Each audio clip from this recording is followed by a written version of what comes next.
What's going on, Excel fanatics? Verdexes here again. Welcome back to part 3. So parts 1 and 2, I feel like my voice just keeps dying every time I try this. Parts 1 and 2 were both about how to work with your monthly budget. How do you live within your means so that you have enough money set aside for, an emergency, or maybe you want to save up for that vacation, things like that. So I walked through your net amount, which you would hopefully have direct deposit set up at your job where you can use that to allocate across 3 different accounts. But what's really important is your fixed expenses, understanding how much is costing you a month and learning to live within that budget. So you got to write it out, which I did here last time. And you got to figure out and make sure that whatever amount you're putting towards your fixed expenses, so whatever's going into this account, it needs to be exceeding whatever you have for your fixed expenses. So, and then also, like I said, because everybody's situation is different, mix around your percents, do what you need to do, but just make sure that's in line. So what's left, once you make sure that there's enough money going into this fixed expense account, whatever's left over that isn't going into your savings either is for you to do. It's for fun. So what I recommended was starting with a daily budget, figuring that out. So dividing whatever's left for your fun by 31, so the most amount of days in a month, brings you, in this scenario, a little less than $10. And as I left off last time was just saying, how is anybody supposed to do that? How is anybody supposed to keep it under $10 a day? Well, most of the time you're not. So, like I said, this is just to help kind of put things in perspective for you.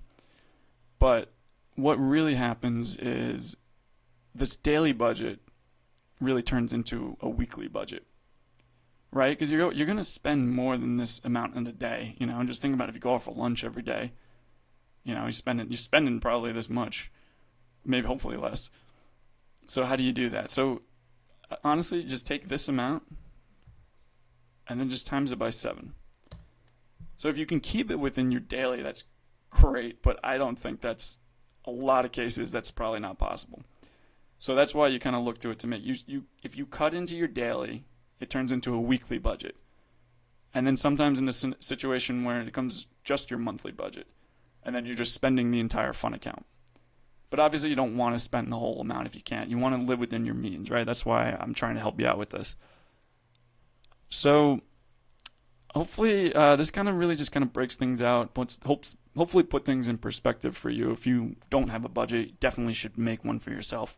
I'm not even saying use this. Like I said, there's actually a whole bunch of different like apps and things like that that's out there. Even Excel, actually, if you go to, let's just look at this. If I go set up a new one here, I can actually look at more templates. And there's like a personal monthly budget that you can work with on your own. I mean, this can really get into the nitty gritty for you if you'd like. Let me show you what it looks like real quick, so you can create it. And this, I mean, yeah, this is really great. I mean, look at all this. So yeah, I mean, this is all, like I said, this is another avenue of how great Excel is. But I think, oops, that was my channel, hello. But I think this is probably the most simple way to kind of go through it. I mean, it's the same principles, whether you look at the template or you look at what I just walked through. But hopefully this kind of helped you out for what you need. I'm trying to think.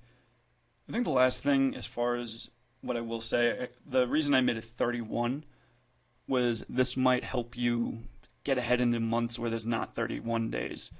So in months where there's 30, or February when there's less than that, you actually have a little more. If you stick to this budget, then that'll help you get ahead in those months. So that's the only reason why I said keep it as 31. But do as you need to do. So I think that's it for the budget template. I don't think I had anything else planned. If I think of something else, I'll make another video. But hopefully that helped you guys out. Hope you enjoyed it. I know I love making these things for you. And if you liked what you saw, please give us a subscription and a like. And I will see you guys next time.